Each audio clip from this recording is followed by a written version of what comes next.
Chào tất cả các bác nhé. Hôm nay lại một tour tầm mới nữa của em. Hôm nay bắt đầu ăn dỗi các bác nhé. Tầm em mới ăn dỗi ngày 1.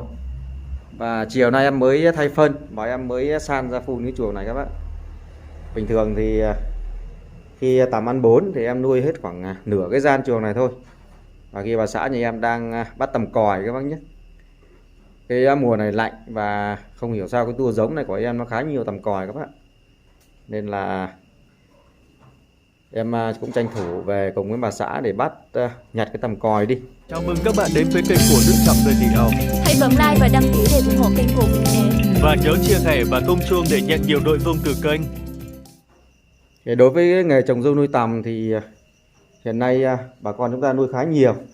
Và cái một lứa tầm của chúng ta có thành đạt hay không thì cơ bản là do cái giống con tầm nó sẽ quyết định khoảng 5 đến 60% các bác nhé. Còn lại là cái chất lượng cây dâu và cái kỹ thuật nuôi của chúng ta. Ngoài cái kỹ thuật cho ăn, chúng ta còn phải biết thường xuyên chăm sóc, phòng trừ các loại bệnh. Vì đặc biệt là cái thời điểm cuối năm này, hiện nay thời tiết bắt đầu nó trở lạnh các bạn, nên con tầm nó bị bệnh khá nhiều. Và trong khi đó thì đặc biệt là những con tầm còi sau khi ngủ dậy thì nó sẽ xuất hiện rất rõ rệt. Và những con tầm này tương lai khi tầm lớn chín thì nó cũng sẽ bệnh và không làm kén các bạn. Một số con làm kén thì kén rất nhỏ. Đây, bà xã nhà em đang cắm cụi đi tìm những con tầm còi các bác nhé. Vâng, em đi ra đây đón anh đi. Nhà em ngồi trên cái sàn này các bạn. Và từ ngày em làm cái sàn để cho ăn này, một số bác cũng bình luận trên video của em gọi là cái cầu, thì em đi cho ăn khá thuận tiện các bác. Đây, bà xã nhà em đang chạy ra để đón em lên cầu và Cầu tình yêu. đi nhặt tầm còi các bác nhé. Hay bây giờ em sẽ chạy ra để nhặt từ lần lượt từ phía tường ra các bạn. Chúng ta lên nhặt đâu hết đấy thì nó không bị sót.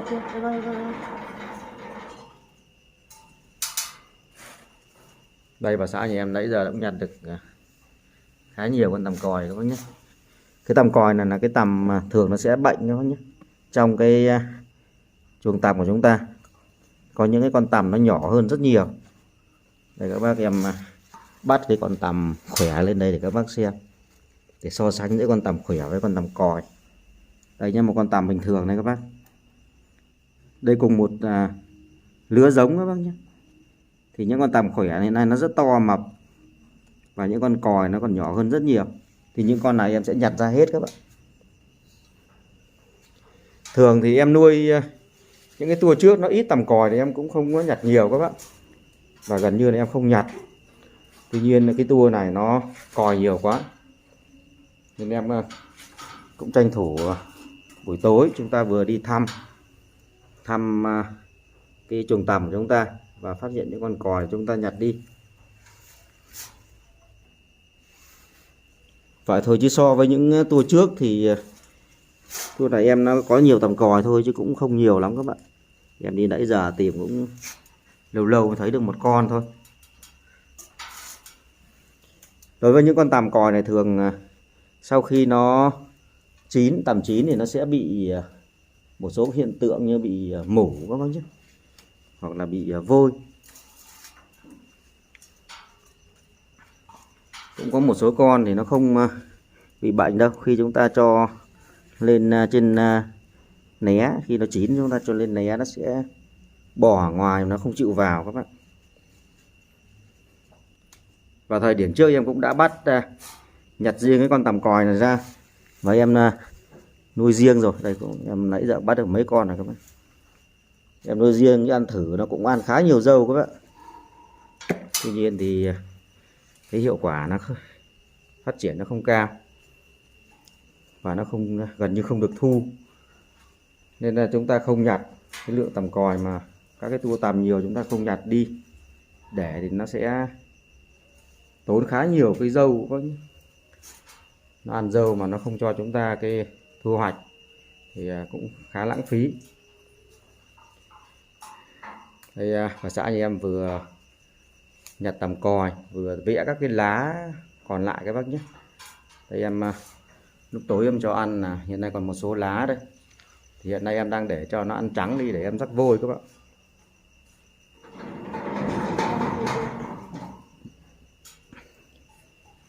Buổi tối em cho ăn trắng đi để em rắc vôi, tại vì hiện nay cái thời tiết nó lạnh và đang mưa các bác, nên con tằm nó rất dễ bị xuất hiện các cái loại nấm bệnh, nên em sẽ tăng cường rắc vôi. Buổi sáng sớm trước khi cho ăn em rắc vôi một lần các bạn. Thường thì em rắc vôi buổi sáng trước khi cho ăn khoảng 20 đến 30 phút sau thì em cho ăn các bác nhé. Và hôm nay em tăng cường rắc thêm buổi tối. Và trước khi rắc vôi thì em cũng để cho nó ăn hết trắng các bạn. Chứ bình thường thì ăn như thế này thì em đã chê em rồi. Hạn chế tối đa để tằm đói các bác. Tuy nhiên là trước khi rắc vôi thì sẽ để cho nó ăn hết, thì sau đó chúng ta sẽ rắc vôi lên. Thì cái lượng không còn cái lượng lá dâu dư ở bên dưới này, thì cái lá dâu nó bị dư và nó úa vàng thối ở bên dưới các bác nhé. Đây, chuồng nhà em nuôi bằng cái sàn này, đi thăm và chăm con tằm rất thuận tiện các bác nhé. Em cứ muốn đến khu vực nào em sẽ kéo dây và chạy đến là được. Trước khi em có nuôi bằng luống các bác, nên là em giải gạch để đi, nên mỗi lần đi nhặt tằm còi, tằm bệnh là cũng khá khó khăn. Đặc biệt là trước khi làm là chúng ta lại phải dọn các cái lối đi, mất rất nhiều thời gian. Và từ khi em làm cái sàn này cho ăn cũng rất nhanh. Đối với tour này em đang nuôi ở đây là 1,5 hộp các bác. Cái thời điểm cuối năm này, cái con giống của chúng ta thường rất khó nuôi, nên vừa rồi cũng có một số bác ở Gia Lai, Kon Tum và ở dưới khu vực Đồng Nai cũng có điện thoại cho em, nói là tằm nó hay bị mủ và bị vôi các bác nhé. Nên là mùa cuối năm này các bác nuôi chúng ta nên lưu ý cái việc giữ ấm cho cái chuồng tằm. Các cái cửa chúng ta đóng hết lại. Đây cái cửa cái chuồng nhà em, các cái cửa sổ em đã đóng kín hết các bác, cả ngày em không có mở ra, để tránh trường hợp cái gió và cái không khí lạnh nó vào trong chuồng. Và nếu có thể thì thời tiết nó lạnh quá thì các bác cũng nên thắp các cái bóng úm để giữ cái độ ấm áp cho cái chuồng tằm. Đây chỗ em cũng mới lạnh, bắt đầu lạnh từ hôm qua thôi, và em cũng chưa lắp bóng. Khi lắp bóng úm thì em chỉ về mua bóng và lắp vào các cái đuôi bóng điện này, là chúng ta để qua đêm là cái chuồng tằm của chúng ta sẽ ấm áp. Thì bên cạnh đó thì chúng ta cũng nên tăng cường vôi, vì khi các cái loại nấm bệnh nó phát triển nhiều thì chúng ta nên tăng cường thêm vôi vào để cho nó khử khuẩn, nó không bị sinh ra các cái loại nấm bệnh các bác nhé. Và khi cái lượng vôi dày thì con tằm của chúng ta cũng khá ấm áp và nó phát triển sẽ tốt hơn. Và khi xử lý vôi thì chúng ta cũng không nên để cái chuồng tằm chúng ta nó ăn trắng, nó đợi quá lâu các bác nhé. Đây nên là những cái khu vực chúng ta cho ăn nó dày hơn, nó còn lá này các bác, thì nhà em sẽ vẽ cái lá này và bỏ vào những cái chỗ nó trắng các bác. Đây có rất nhiều chỗ nó ăn trắng rồi đây.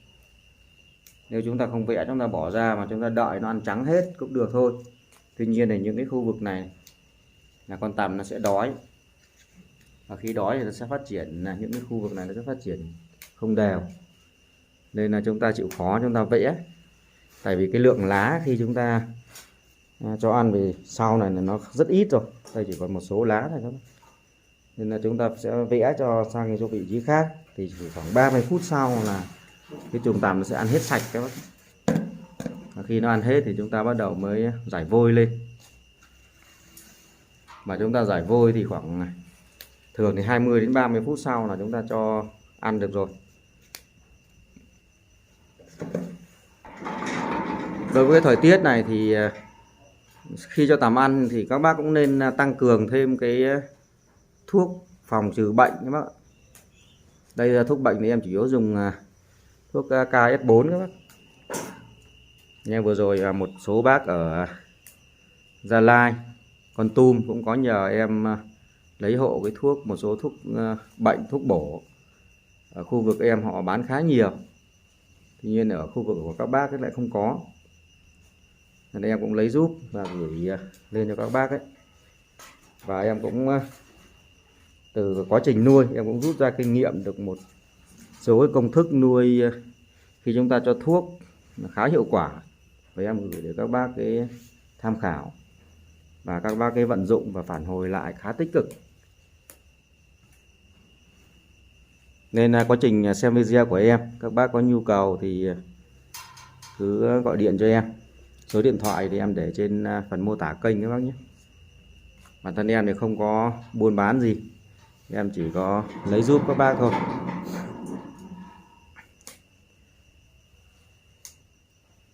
Và thực tế thì cái công thức sử dụng thuốc bổ và thuốc bệnh của nhà em trong thời gian vừa rồi em sử dụng khá hiệu quả. Nên cái thời điểm này một số bà con chúng ta nuôi thường hay bị thất bại các bạn. Đạt cái sản lượng không cao, chỉ 20-30 cân một hộp tằm thôi. Như vậy là mất rất nhiều công mà thu nhập không được bao nhiêu. Bản thân em thì thời điểm này nuôi vẫn đạt được khoảng 50 đến hơn 60 kg một hộp các bác. Ở cái thời điểm mà trời nắng ấm thì em nuôi thường sẽ đạt khoảng 60 đến hơn 70 kg. Nhất là cái thời điểm này kiếm được những cái nguồn con giống mà chuẩn, ít bệnh rất khó khăn các bạn. Đa số các vườn ươm người ta cũng cố gắng để ra những con giống chuẩn và tốt nhất. Tuy nhiên thì từ cái nguồn trứng đến cái ảnh hưởng của cái khí hậu thời tiết và mưa nhiều, ảnh hưởng do cái độ ẩm cao, nên là cái chất lượng con giống ở cái thời điểm này là rất kém. Nên nuôi chúng ta không tăng cường một số cái biện pháp hỗ trợ bằng một số loại thuốc thì rất khó khăn mà để chúng ta được thu cao. Đây con tằm của em là hôm nay ăn dỗi ngày đầu tiên các bác nhé. 6 giờ sáng nay em bắt đầu cho ăn, và đến chiều khoảng 4 giờ là em san luống và dọn phân. Con tằm khá to đều, tuy nhiên thì so với các cái tour trước thì tour này nó khá nhiều cái tằm còi, nhiều hơn những tour trước các bạn. Nãy giờ đi một lượt em nhặt cũng được khoảng chỗ này cũng phải được một bát tô các bạn, một bát tô với con tằm còi rồi. Cái tằm còi này nhặt thì em đổ cho gà ăn, một số bác tiếc để bỏ ra nuôi riêng, thì chúng ta nuôi để thử nghiệm thôi, chứ còn cũng thực tế có nhiều bác cũng đã nuôi thử rồi, nó không cho thu hoạch đâu các bác nhé. Nên là quá trình nuôi chúng ta cứ mạnh dạn nhặt và bỏ nó đi.